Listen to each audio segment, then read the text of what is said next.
नमस्कार दोस्तों। आज हम कुछ और गायनिकोलॉजिकल के कुछ इम्पोर्टेंट क्वेश्चंस के बारे में डिस्कस करेंगे जो क्वेश्चन हर प्रकार के एंट्रेंस एग्ज़ाम में ज़रूर पूछे जाते हैं। तो पहला क्वेश्चन है, पोस्टीरियर फोंटेनेल का कौन सा कथन सही है। तो बताइए निम्न में से कौन सा कथन है जो कि पोस्टीरियर फोंटेनेल के बारे में सही है। ऑप्शन नंबर 1 है, यह 3 अचल संधि से बना होता है।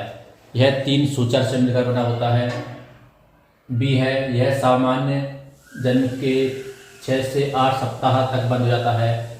यह जन्म होने के बाद 6 से 8 सप्ताह 1.5 से 2 महीने में बंद हो जाता है। ऑप्शन सी है, यह त्रिकोण आकार का होता है, मतलब ट्रायंगुलर शेप का होता है। या ऑप्शन डी है सभी। बताइए पोस्टीरियर फोंटेनेल होता है वह, इसके 3 कथन सही है क्योंकि यह 3 संधियों से मिलकर बना होता है। यह 6 से 8 सप्ताह में बंद हो जाता है और ये ट्रायंगुलर शेप का होता है ना। तो इसका सही आंसर क्या है? ऑप्शन नंबर डी है ना। पोस्टीरियर फोंटेनेल क्या होता है? 3 संधियों से बना होता है, 6 से 8 सप्ताह में बंद हो जाता है और त्रिकोणाकार का होता है। ठीक है।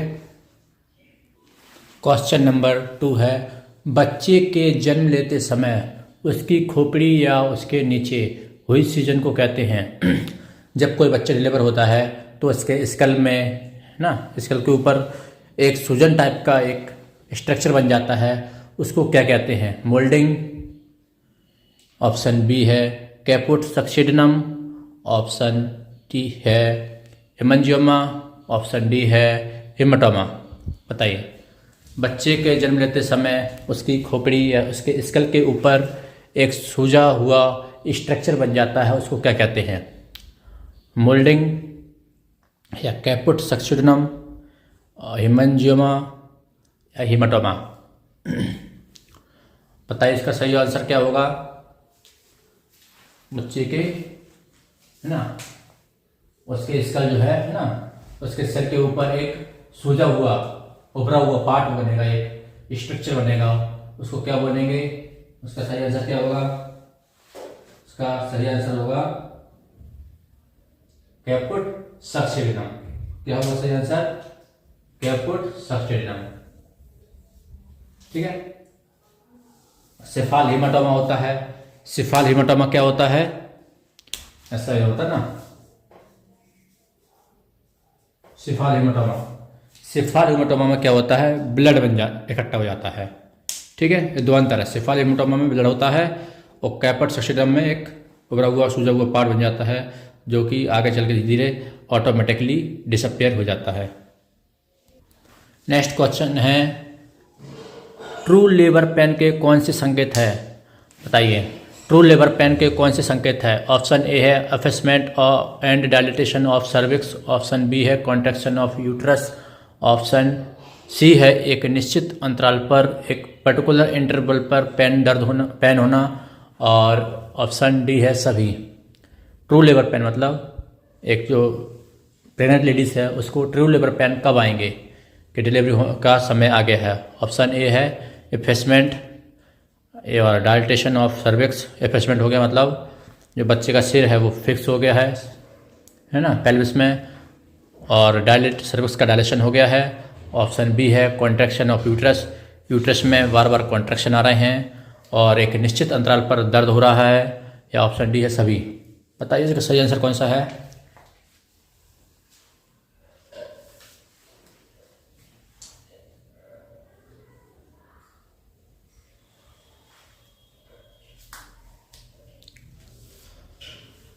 ट्रू लेबर पेन का संकेत कौन सा होगा?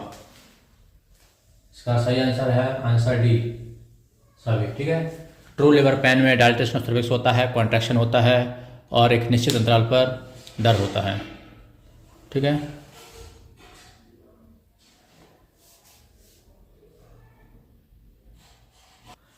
नेक्स्ट क्वेश्चन है, ट्रू लेबर पेन को ट्रू पेल्विस को कितने भागों में बांटते हैं?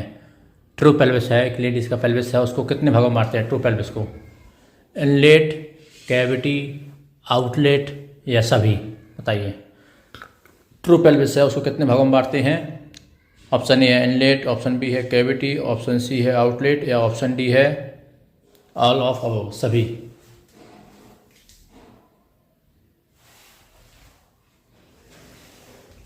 बताइए इसका सही आंसर कौन सा होगा। ट्रू पेल्विस को कितने भागों में बांटते हैं, इनलेट, कैविटी, आउटलेट या आउट ऑल ऑफ अबव। तो इसका सही आंसर क्या होगा, ट्रू पेल्विस को सही भागों में बांटते हैं ना। ट्रू पेल्विस के पार्ट कौन कौन से होते हैं, इनलेट होता है, कैविटी होता है, आउटलेट होता है। तो इसका सही आंसर कौन सा होगा, ऑल ऑफ अबव।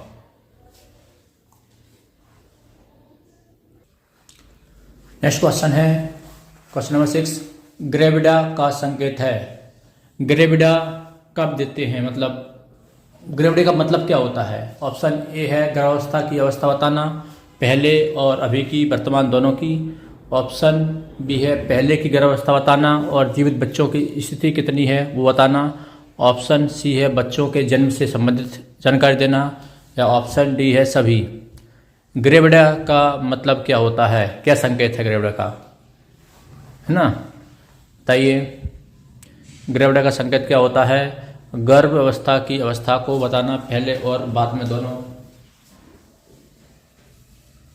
या फिर जीवित बच्चों की संख्या बताना, या फिर बच्चों से संबंधित कोई जानकारी देना, या फिर ऑप्शन डी है सभी। ग्रेविडा का मतलब होता है गर्भावस्था बताना, ठीक है ना। जी का मतलब होता है ग्रेविडा, मतलब टोटल प्रेगनेंसी कितनी कंसीव किया है।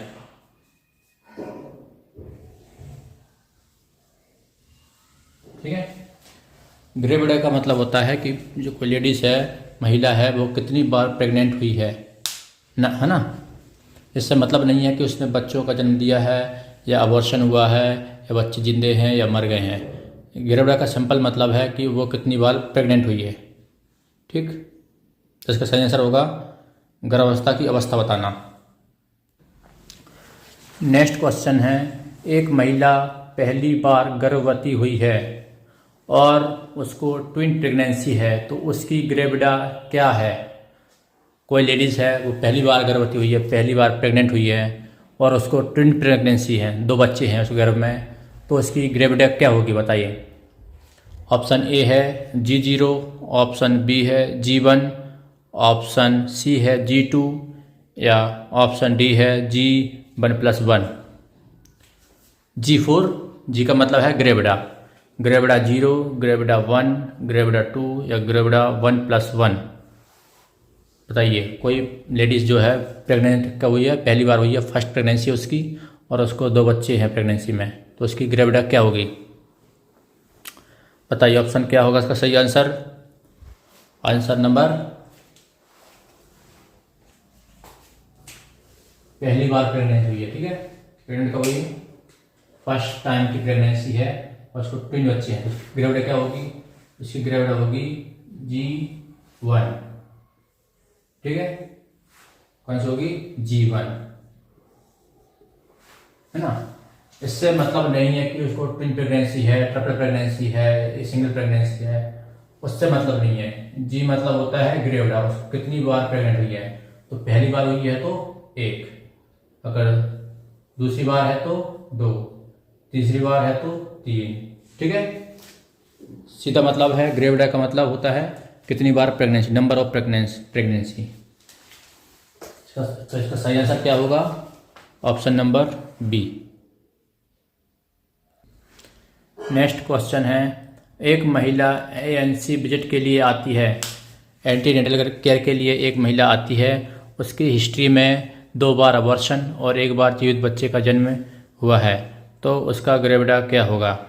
एक लेडीज़ है जो अस्पताल आई है, हॉस्पिटल आई डॉक्टर के पास, उसकी हिस्ट्री में पहले 2 बार अबॉर्शन हो चुका है और 1 बार जीवित बच्चे को जन्म दिया है उसने। ठीक है, तो बताइए उसका ग्रेविडा क्या होगा, बताइए।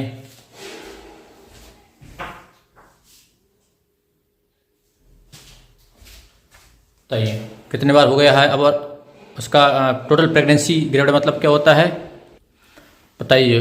तो उसका ग्रेविडा क्या होगा, मतलब है कितनी बार प्रेग्नेंट हुई है। बताइए, ऑप्शन ए है G0, ऑप्शन बी है G2, ऑप्शन सी है G3 या ऑप्शन डी है G4। तो इसका सही आंसर क्या होगा बताइए। Option number D, G4।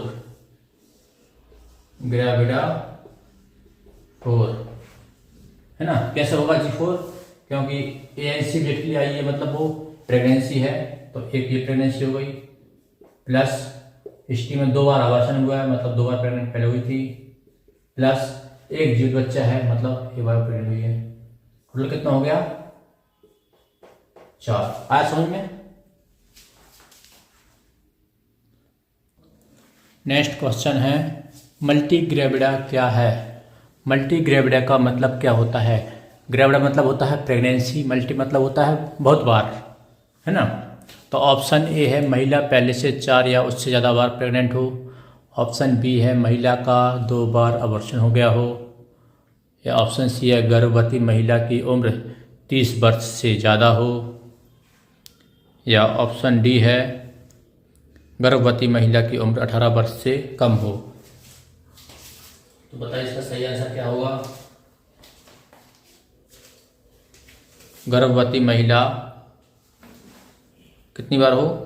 4 से ज़्यादा बार प्रेग्नेंट हो, या अबॉर्शन हो गया हो 2 बार, या फिर उसकी उम्र 30 वर्ष से ज़्यादा हो, या फिर महिला की जो उम्र है वो 18 वर्ष से कम हो।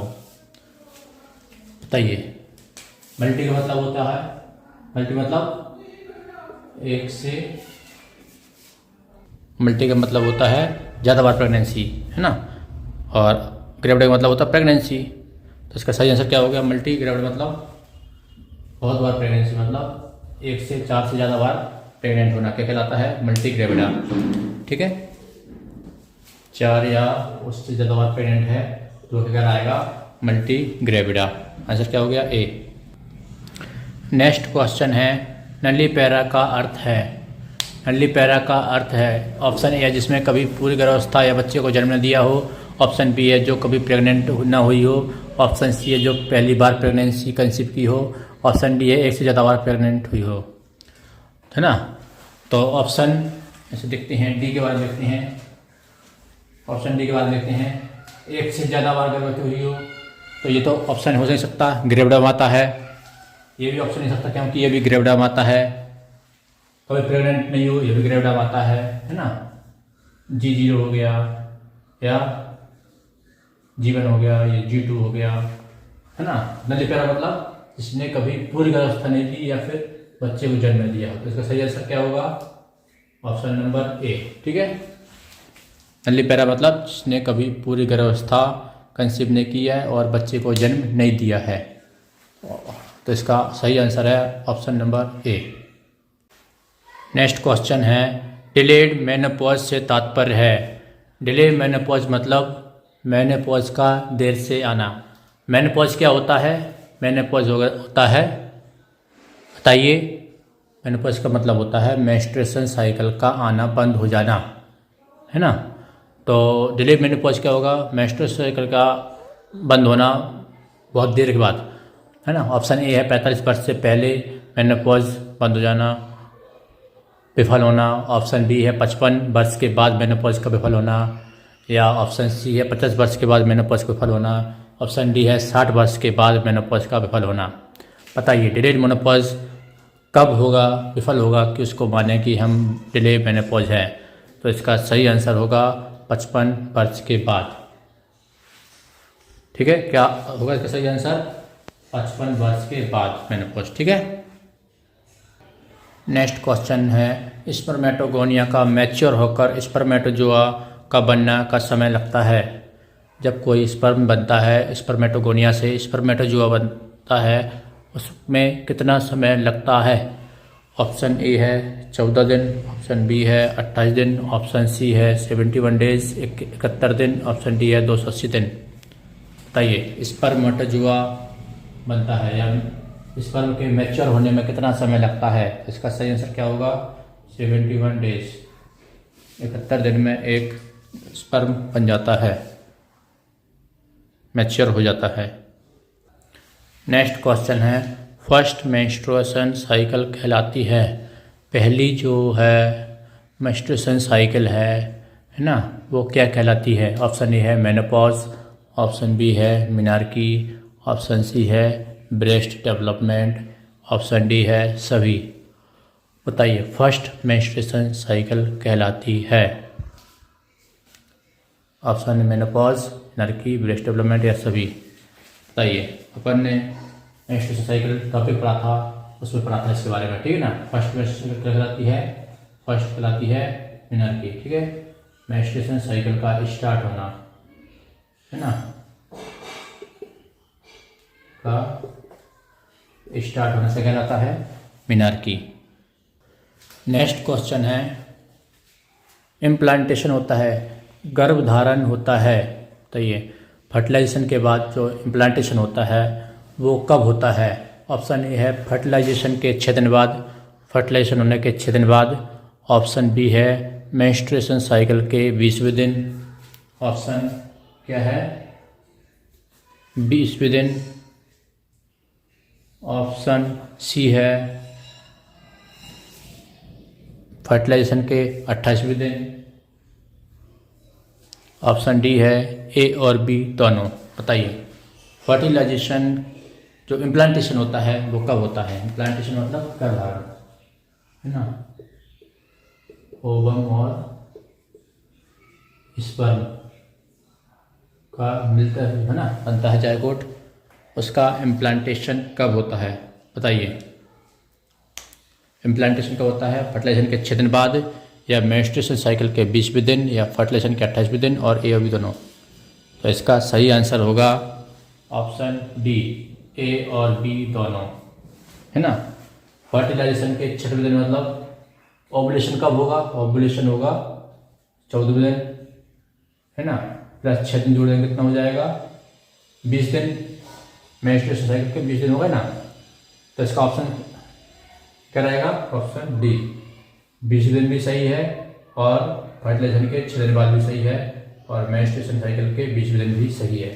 इसका सही आंसर है ऑप्शन नंबर डी, ए और बी दोनों। इन विट्रो फर्टिलाइजेशन में फर्टिलाइज ओवम को यूट्रस में कब ट्रांसफ़र करते हैं। ऑप्शन क्वेश्चन नंबर 16 है, इन विट्रो फर्टिलाइजेशन में फर्टिलाइज्ड ओवम को यूट्रस में कब ट्रांसफ़र करते हैं। ऑप्शन है 102 सेल स्टेज में, ऑप्शन बी है 2 से 4 सेल स्टेज में, ऑप्शन सी है 4 से 8 सेल स्टेज में, और ऑप्शन डी है 16 से 24 सेल स्टेज में। बताइए, इन विट्रो फर्टिलाइजेशन में मतलब कि जो ओवम और स्पर्म का फर्टिलाइज हुआ है वो शरीर से बाहर हुआ है ना, शरीर से बाहर हुआ है, लैब में हुआ है, तो उसको ओवम को जब फर्टिलाइज हो जाएगा उसको यूट्रस में कब ट्रांसफ़र करेंगे, कितनी सेल स्टेज में करेंगे। इसका सही ऑप्शन है ऑप्शन नंबर सी, 4 से 8 सेल अवस्था में उसको यूट्रस में इम्प्लांट करेंगे। जायगोट जो बन जाएगा, जायगोट, ठीक है, उसको कब करेंगे, 4 से 8 सेल अवस्था में, सेल स्टेज में उसको यूट्रस में ट्रांसफ़र करेंगे। नेक्स्ट क्वेश्चन है, स्टेरोस्कोपी की जटिलताओं में सम्मिलित है। स्टेरोस्कोप जो होता है उसमें क्या क्या नुकसान हो सकते हैं। ऑप्शन ए है रक्तस्राव, ऑप्शन बी है यूट्राइन परफोरेशन, ऑप्शन सी है संक्रमण, ऑप्शन डी है सभी। बताइए, स्टेरोस्कोपी की जटिलताओं या स्टेरोस्कोपी की यूज़ करने से क्या क्या हो सकता है। ब्लीडिंग हो सकती है, यूट्राइन परफोरेशन हो सकता है, इन्फेक्शन, या फिर ऑल ऑफ अबव। बताइए, इसका सही आंसर क्या है। स्टेरोस्कोप यूज़ करने से क्या क्या हो सकता है। ब्लीडिंग, यूट्राइन परफोरेशन, संक्रमण, इन्फेक्शन, या सभी। तो इसका सही आंसर है आंसर डी, सभी। ठीक है, स्टेरोस्कोप से रक्तस्राव हो सकता है, यूट्राइन परफोरेशन हो सकता है, और संक्रमण हो सकता है। तो इसका सही आंसर क्या होगा, answer D, all of above. ठीक है, ऑल ऑफ अबव इसका सही आंसर है। नेक्स्ट क्वेश्चन है, अमेरिकन कैंसर सोसाइटी के गाइडलाइन के अनुसार 45 से 55 वर्ष की महिला को मैमोग्राफी कराने की सलाह दी जाती है। अमेरिकन सोसाइटी, कैंसर की अमेरिकन सोसाइटी है, उसके अनुसार 45 से 55 वर्ष की महिला की मैमोग्राफी कराने की सलाह दी जाती है। ऑप्शन ए है 1 साल में 1 बार, ऑप्शन बी है 2 साल में 1 बार, ऑप्शन सी है साल में 3 बार, या ऑप्शन डी है साल में 5 बार। बताइए, इसका सही आंसर कौन सा होगा। अमेरिकन कैंसर सोसाइटी के अनुसार इसका मैमोग्राफी कराने, मैमोग्राफी मीन्स क्या होता है, ब्रेस्ट की ग्राफी है ना, ब्रेस्ट सेल की ग्राफी कराना, मेमोग्राफी, मेमोग्राम होता है तो मेमोग्राफी क्या करते हैं, ब्रेस्ट का एग्जामिनेशन कराना होता है। कितना करना चाहिए, 1 साल में 1 बार कराना चाहिए, 1 साल में 1 बार। इसका सही आंसर क्या होगा, 1 साल में 1 बार। ठीक है, answer number A. Next question है self breast examination, breast self examination की सिफारिश करना कब करना चाहिए, ब्रेस्ट सेल्फ एग्जामिनेशन कब करना चाहिए। ऑप्शन ए है मासिक धर्म के समय कभी भी कर सकते हैं, ऑप्शन बी है मासिक धर्म से पहले दिन करना चाहिए, ऑप्शन सी है मासिक धर्म के 3 से 5 दिन बाद करना चाहिए, और ऑप्शन डी है मासिक धर्म के 14 दिन बाद करना चाहिए। मतलब ब्लीडिंग के समय कभी भी कर सकते हैं, या ब्लीडिंग के पहले दिन कर सकते हैं जब स्टार्ट होता है, या ऑप्शन सी है मासिक धर्म के ब्लीडिंग ख़त्म होने के 3 से 5 दिन बाद कर सकते हैं, या फिर मासिक धर्म ब्लीडिंग ख़त्म होने के 14 दिन बाद। बताइए कब कर सकते हैं ब्रेस्ट सेल्फ एग्जामिनेशन। इसका सही ऑप्शन है option number C, breast self examination करना चाहिए मासिक धर्म के 3 से 5 दिन के बाद। ठीक है, इसका सही आंसर कौन सा है, ऑप्शन नंबर सी। ठीक है, अब देखते हैं नेक्स्ट क्वेश्चन। तो नेक्स्ट क्वेश्चन है गर्भधारण को अल्ट्रासाउंड में पहली बार पहचानी जाती है। प्रेगनेंसी को अल्ट्रासाउंड में पहली बार कब देखा जाता है, बताइए। ऑप्शन ए है 8 सप्ताह, ऑप्शन बी है 6 सप्ताह, ऑप्शन सी है 12 सप्ताह, और ऑप्शन डी है 10 सप्ताह।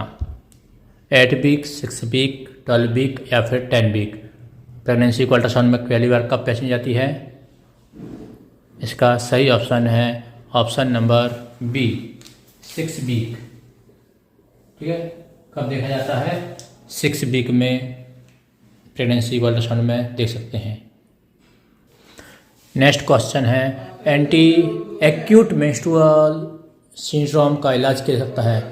प्री मेंस्ट्रुअल सिंड्रोम है, उसका इलाज कैसे किया जा सकता है। ऑप्शन ए है एंजियोलाइटिक्स देकर, ऑप्शन बी है संतुलित आहार व्यायाम कराकर, या मतलब है ना, और ऑप्शन सी है न्यूट्रिशनल सप्लाई देकर, ऑप्शन डी है एंटी डिप्रेसेंट दवाई देकर। तो इसका सही आंसर क्या होगा, प्री मेंस्ट्रुअल सिंड्रोम का इलाज कैसे कर सकते हैं। तो इसका सही आंसर होगा ऑप्शन नंबर बी, आहार की सलाह देंगे, है ना, आहार की सलाह और व्यायाम की सलाह देंगे, इससे उसको सिंड्रोम है वो ठीक हो जाएगा। नेक्स्ट क्वेश्चन है कोई महिला को पॉलीसिस्टिक डिसीज़ से ग्रसित है, और कोई लेडीज़ है जो पॉलीसिस्टिक डिसीज़ से ग्रसित है, तो निम्न में से उसे मेंस्ट्रुअल साइकिल के दौरान कौन सी दवा देंगे। किसी महिला को पॉलीसिस्टिक डिसीज़ है, उसे कौन सी दवा देंगे, बताइए। बताइए पॉलीसिस्टिक डिसीज़ में मेंस्ट्रुअल साइकिल के दौरान कौन सी दवा देंगे। ऑप्शन है डेनोक्राइन, ऑप्शन बी है combined oral pill, option C है एस्ट्रोजन थेरेपी, प्रोजेस्टेरोन थेरेपी। बताइए डेनोक्राइन देंगे, या कंबाइंड ओरल पिल देंगे, या प्रोजेस्टेरोन थेरेपी देंगे, या फिर एस्ट्रोजन थेरेपी देंगे। बताइए इसका सही आंसर। तो देंगे combined oral pill, option number B, combined oral पिल।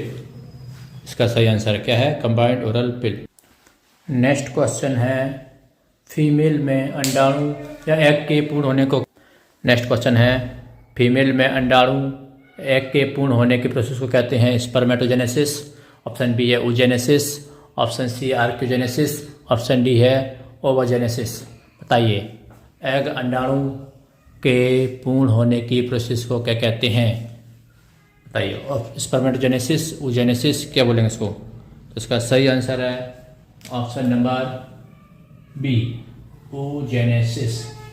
ठीक है, अंडा बनने की प्रोसेस क्या बोलते हैं, oogenesis, और स्पर्मेटोजेनेसिस क्या बोलते हैं, स्पर्म बनने की प्रोसेस को क्या बोलते हैं, स्पर्मेटोजेनेसिस। ठीक है, तो इसका सही आंसर क्या है, oogenesis। नेक्स्ट क्वेश्चन है फर्टिलाइजेशन का अर्थ है। बताइए फर्टिलाइजेशन किसको बोलते हैं? एक ओवम और स्पर्म का मिलना, स्पर्म और शुक्राणु का मिलना, जाइगोट का यूट्रस में जुड़ना, और ऑप्शन डी है सभी। बताइए फर्टिलाइजेशन, फर्टिलाइजेशन मतलब क्या होता है? फर्टिलाइजेशन मतलब क्या होता है? बताइए। ओवम और स्पर्म का मिलना, ठीक है ना, क्या कहलाता है? फर्टिलाइजेशन।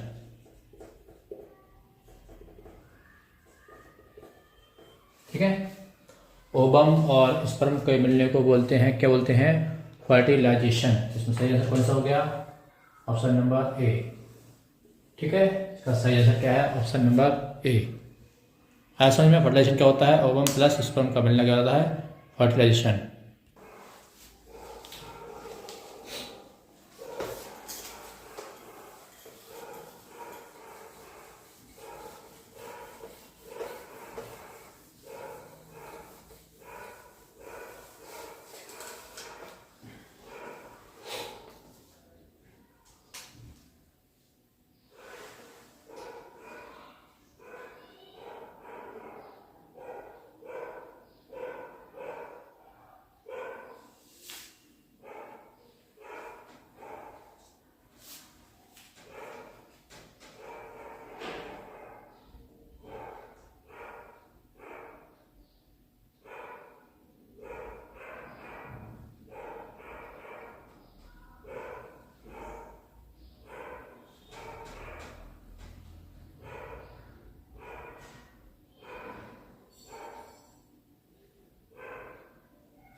उधर हट जाती है आवाज। हट जाती है।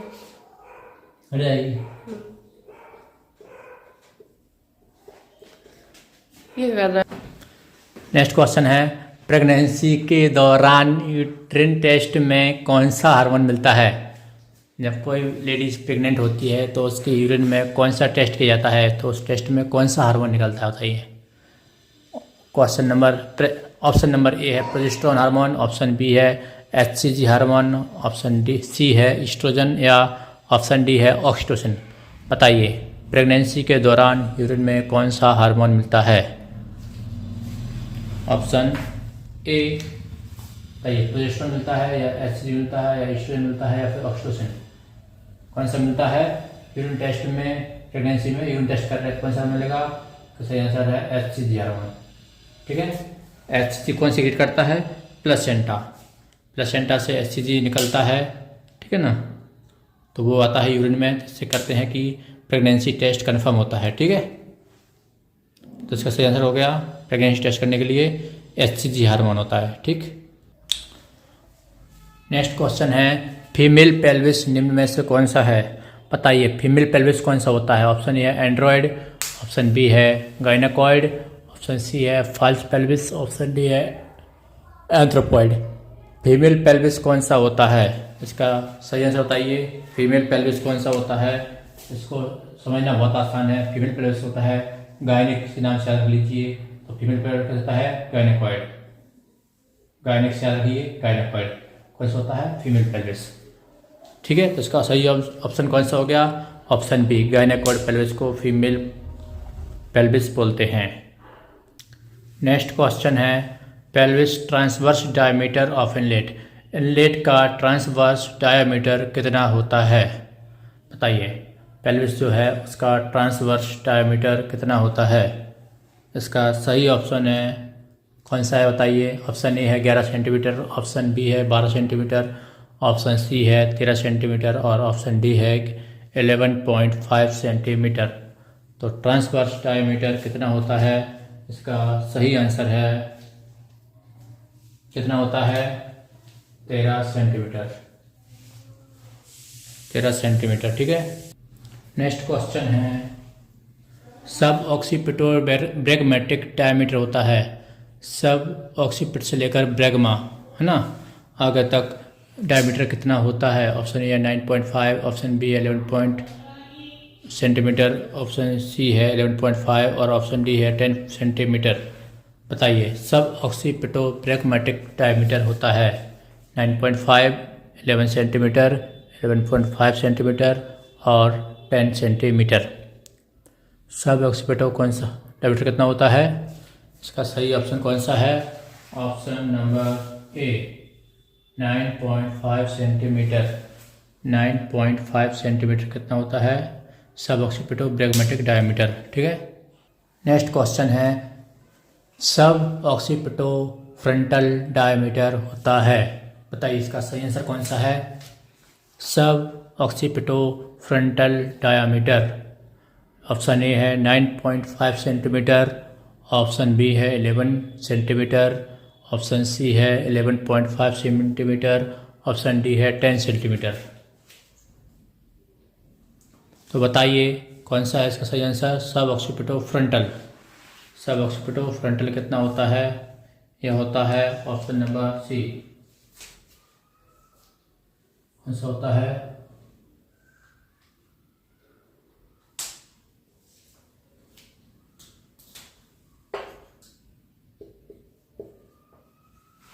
बताइए, सब ऑक्सीपिटोफ्रंटल कितना होता है? 10.5 सेंटीमीटर। ठीक है, सब ऑक्सीपिटोफ्रंटल कितना होता है? 10.5 सेंटीमीटर होता है। ठीक है, सब ऑक्सीपिटोफ्रंटल 10.5 सेंटीमीटर। नेक्स्ट क्वेश्चन है, ऑक्सीपिटोफ्रंटल डायमीटर होता है। ऑक्सीपिट से लेकर फ्रंटल तक डायमीटर होता है।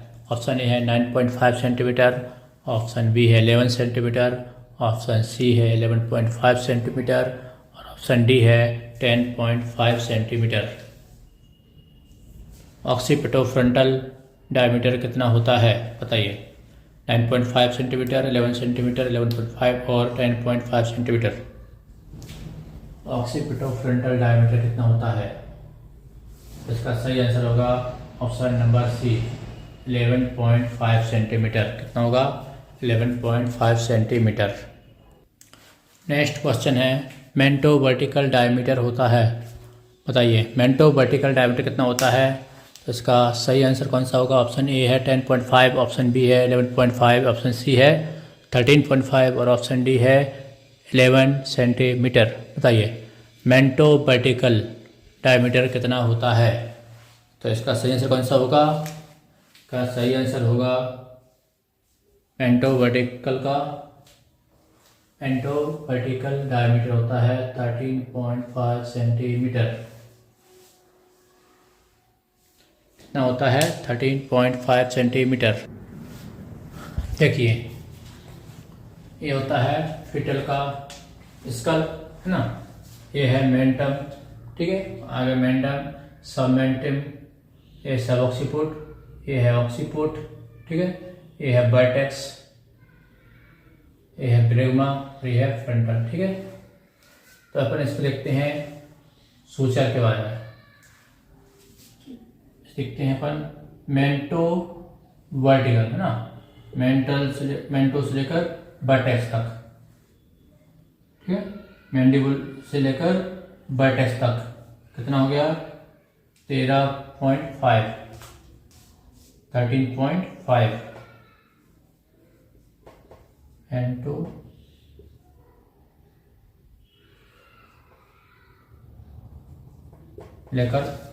मेंटो से लेकर वर्टेक्स तक कितना होगा? 13.5। ठीक है, मेंटो वर्टिकल बोलेंगे। ठीक है, मेंटो वर्टिकल कितना हो गया? 13.5। अब देखते हैं सब मेंटो से लेकर वर्टेक्स तक। सब मेंटो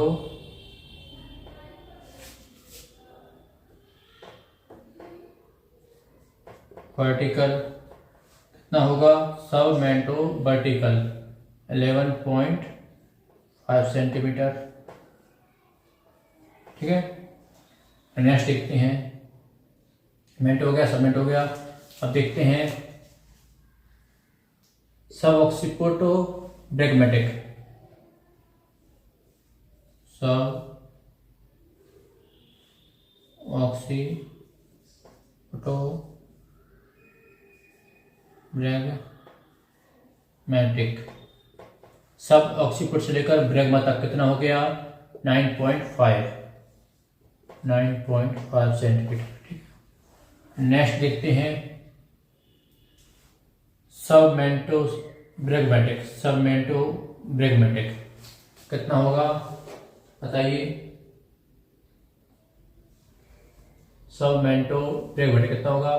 9.5 सेंटीमीटर।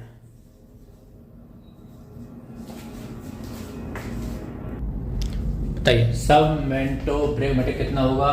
9.5 सेंटीमीटर। अब देखते हैं सब ऑक्सीपिटो फ्रंटल।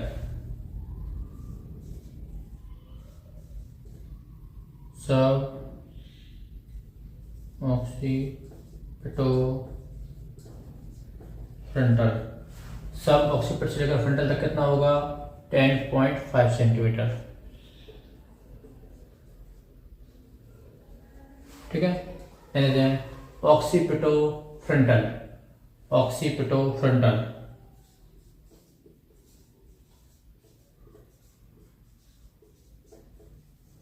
कितना होगा? ऑक्सीपिटो फ्रंटल कितना होगा? 11.5 सेंटीमीटर। आगे समझ में? मेंटो तो सबसे बड़ा डायमीटर, फीटल स्कल में सबसे बड़ा डायमीटर कौन सा होता है?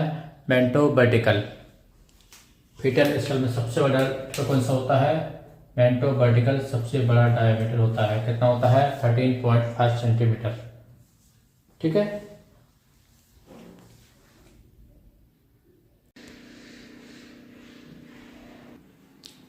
नेक्स्ट क्वेश्चन है फीमेल पेल्विस में बोन्स की संख्या है। बताइए फीमेल पेल्विस में कितनी बोन्स होती हैं?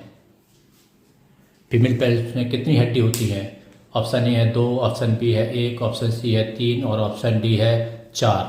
बताइए फीमेल पेल्विस में कितनी बोन होती हैं? तो इसका सही आंसर क्या है बताइए? इसका सही आंसर है आंसर 3। कितनी हड्डी होती हैं फीमेल पेल्विस में? इसका नंबर है 3। ठीक है, 3 हड्डी होती हैं फीमेल। कौन कौन सी होती हैं बताइए? कौन कौन सी होती हैं फीमेल पेल्विस में हड्डी? उसमें होती हैं 3। नेक्स्ट क्वेश्चन है बेबी के हेड में soft spot in the skull कहलाता है। जो बच्चे का सिर होता है उसके ऊपर जो सॉफ्ट पार्ट होता है ना, उसको क्या कहते हैं? सिर में जो सॉफ्ट पार्ट होता है उसको क्या बोलते हैं? Option A attitude, option B fontanelle, option C है वर्टेक्स, ऑप्शन डी है डायमीटर। बताइए क्या कहलाता है? ऑप्शन क्या है? एक है एटीट्यूड, एक है फॉन्टनेल, एक है वर्टेक्स और एक है डायमीटर। बताइए क्या कहलाता है? Soft part of palate, skull में सॉफ्ट पार्ट होता है वो क्या कहलाता है? वो कहलाता है फॉन्टनेल, है ना? क्या कहलाता है? फॉन्टनेल। कितने प्रकार के होते हैं? एक होता है एंटीरियर फॉन्टनेल, एक होता है पोस्टीरियर फॉन्टनेल। कौन कौन से होते हैं? एंटीरियर और पोस्टीरियर। ठीक है ना? एंटीरियर फॉन्टनेल कैसा होता है? डायमंड के आकार का होता है। और पोस्टीरियर फॉन्टनेल कैसा होता है? त्रिकोण का होता है। ठीक है, कैसा होता है? डायमंड के आकार का, डायमंड जैसा होता है ये।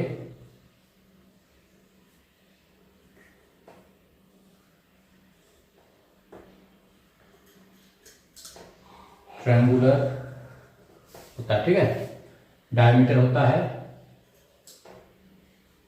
Diamond shape. ठीक है, ये क्या आकार का होता है? Diamond shape. एंटीरियर होता है डायमंड शेप और पोस्टीरियर होता है ट्रायंगुलर। ठीक, निम्न में से सबसे बड़ा डायमीटर होता है। बताइए फीटल स्कल होता है उसमें सबसे बड़ा डायमीटर कौन सा होता है? ऑप्शन ए है मेंटो वर्टिकल, ऑप्शन बी है सबमेंटो वर्टिकल, ऑप्शन सी है बाईपेराइटल। कौन सा है? बाईपेराइटल। ऑप्शन डी है ऑक्सीटोफ्रंटल। बताइए सबसे बड़ा डायमीटर कौन सा होता है? कौन सा होता है? अपन ने अभी स्कल पढ़ा था, स्कल के डायमीटर जाने थे अभी, है ना? अभी जाने थे स्कल के डायमीटर, ठीक है। कौन सा था? मेंटो वर्टिकल। कितना था? 13.5 सेंटीमीटर। तो सबसे बड़ा कौन सा हो गया? मेंटो वर्टिकल, ठीक है। कितना होता है? 13.5। सब मेंटो वर्टिकल कितना होता है? 11.5। तो सबसे बड़ा कौन सा हो गया? मेंटो वर्टिकल, ठीक है। आया समझ में? नेक्स्ट क्वेश्चन है, ब्रो प्रेजेंटेशन में फेस, जो ब्रो प्रेजेंटेशन के दौरान हेड का एटीट्यूड होता है, जब बच्चे की डिलीवरी होती है डिलीवरी के दौरान, उस समय अगर ब्रो प्रेजेंटेशन है ना, ब्रो मतलब जो होती है अपनी पलकें या फेस है, ठीक है ना, ब्रो है ना, ब्रो और फेस प्रेजेंटेशन में जो हेड का एटीट्यूड कैसा होता है? कहता हो, बताइए कैसा होता है? फ्लैश्ड होता है, उसमें यह फुल एक्सटेंड होगा, पूरा झुका रहेगा आगे की ओर। चिन है जो उसकी ठुंडी है ना, चिन है वो आगे चेस्ट से लगे रहेगी, या फुल एक्सटेंड होगा, सिर पीछे की ओर रहेगा, या एडक्शन रहेगा, मतलब साइड में एबडक्शन दूर रहेगा। बताइए ब्रो या फेस प्रेजेंटेशन में क्या होता है? फुल्ली एक्सटेंडेड होता है, ठीक है ना। कैसा रहेगा? Fully extended. इसका सही आंसर क्या होगा? Option number B. Next question है, यूनिवर्स एटीट्यूड है। यूनिवर्स एटीट्यूड मतलब बच्चा नॉर्मली किस पोजीशन में रहता है हमेशा, है ना, ज़्यादातर बच्चे किस पोजीशन में होते हैं, तो उसका सही आंसर क्या होगा? बताइए।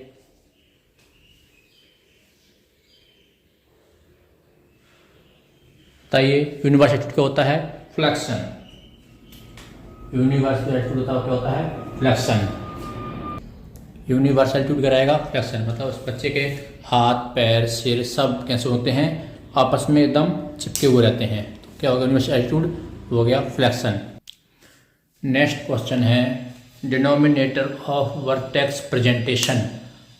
वर्टेक्स प्रेजेंटेशन में बच्चे के सिर का कौन सा भाग दिखता है? ऑप्शन है ऑक्सीपुट, ऑप्शन बी है मेंटम, ऑप्शन सी है सैक्रम, या फिर ऑप्शन डी है एमिनेंस। बताइए वर्टेक्स प्रेजेंटेशन में डिनोमिनेटर क्या होगा? फेस प्रेजेंटेशन में क्या था?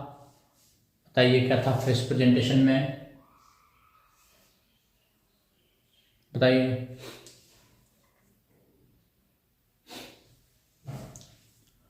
बताइए वर्टेक्स प्रेजेंटेशन में क्या होगा? इसका सही आंसर है वर्टेक्स प्रेजेंटेशन में कौन सा होगा? ऑप्शन नंबर ए। वर्टेक्स प्रेजेंटेशन में क्या होता है? ऑक्सीपुट। क्या लिखता है? ऑक्सीपुट। नेक्स्ट क्वेश्चन है, फेस प्रेजेंटेशन में डिनोमिनेटर क्या होगा? बताइए। वर्टेक्स प्रेजेंटेशन में क्या था? ऑक्सीपुट था। अब फेस प्रेजेंटेशन में क्या होगा? बताइए। ऑप्शन ए है ऑक्सीपुट, ऑप्शन बी है मेंटम, ऑप्शन सी है फ्रंटल एमिनेंस, और ऑप्शन डी है सैक्रम। फेस प्रेजेंटेशन में डिनोमिनेटर क्या होगा?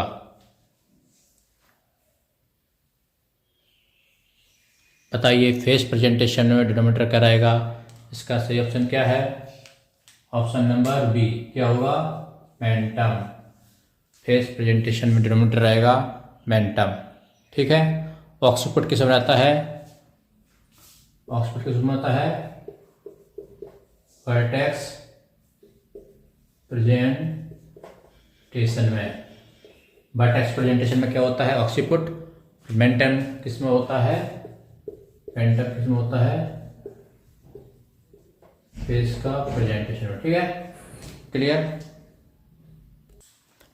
नेक्स्ट क्वेश्चन है ब्रिज प्रेजेंटेशन में डिनोमिनेटर क्या रहेगा, है ना। ब्रिज प्रेजेंटेशन में डिनोमिनेटर क्या रहेगा बताइए। ऑक्सीपुट, वेंटम, फ्रंटल एमिनेंस या फिर सैक्रम। ब्रिज प्रेजेंटेशन में क्या रहेगा, ऑप्शन क्या रहेगा, ब्रिज में सैक्रम। ब्रिज प्रेजेंटेशन में रहेगा सैक्रम। आया समझ में, ब्रिज प्रेजेंटेशन में क्या है डिनोमिनेटर, सैक्रम। नेक्स्ट है, ठीक है, तो ये सारे प्रेजेंटेशन और उनका, ये हो गए प्रेजेंटेशन, ये हो गए डिनोमिनेटर।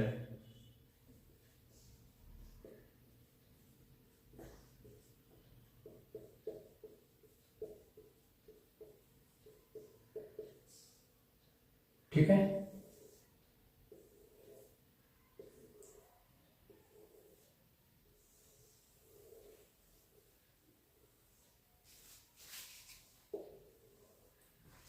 बात समझ में। ये है प्रेजेंटेशन, फेस प्रेजेंटेशन में होगा मेंटम, ठीक है। ब्रो प्रेजेंटेशन में होगा फ्रंटल एमिनेंस, वर्टेक्स प्रेजेंटेशन में होगा ऑक्सीपुट और ब्रिज प्रेजेंटेशन में होगा सैक्रम। ये अपन एक ना एक टेबल बना के इसको क्लियर समझ लेते हैं, इसमें कोई कंफ्यूजन नहीं रहेगा, ठीक है। प्रेजेंटेशन है, फेस प्रेजेंटेशन में मेंटम है, ब्रो प्रेजेंटेशन में फ्रंटल एमिनेंस है, वर्टेक्स में और वर्टेक्स प्रेजेंटेशन में ऑक्सीपुट है और ब्रिज प्रेजेंटेशन में है सैक्रम। क्लियर है। नेक्स्ट क्वेश्चन है प्लेसेंटा के पूर्ण संरचना के विकास होने तक प्रेगनेंसी को कौन बनाए रखता है। प्लेसेंटा को जब तक पूरा बनता है प्लेसेंटा, उस तब तक प्रेगनेंसी को कौन बनाता है ना। प्लेसेंटा बनने तक प्रेगनेंसी को कौन, जो फीटस है उसको एनर्जी कौन देता है। ऑप्शन ए है हाइपोथैलेमस, ऑप्शन बी है कार्पस ल्यूटियम, ऑप्शन सी है फैलोपियन ट्यूब, ऑप्शन डी है पिट्यूटरी ग्रंथि। बताइए, प्लेसेंटा के पूर्ण संरचना बनने तक प्रेगनेंसी को कौन बना रखता है। प्रेगनेंसी जो है उसको कौन बना कर रखता है, तो फीटस है उसको एनर्जी कौन देता है। फैलोपियन ट्यूब तो प्लेसेंटा नहीं बना तो अभी नहीं बनेगी, हाइपोथैलेमस का कोई काम नहीं इसमें, पिट्यूटरी ग्रंथि कुछ काम नहीं करती। काम क्या है इसका काम बताइए, क्या करेगा, कार्पस ल्यूटियम। कार्पस ल्यूटियम क्या करता है, जब तक प्लेसेंटा नहीं बनता है, जब तक वो फीटस को एनर्जी न्यूट्रिशन देता है, ठीक है ना, फीटस को देगा न्यूट्रिशन ना। फीटस को न्यूट्रिशन कौन देता है, कार्पस ल्यूटियम, ठीक है। कार्पस ल्यूटियम देगा उसको न्यूट्रिशन, फीटस को न्यूट्रिशन देगा, तो फीटस जब तक प्लेसेंटा नहीं बनता है तब तक जिंदा रहेगा, ठीक है।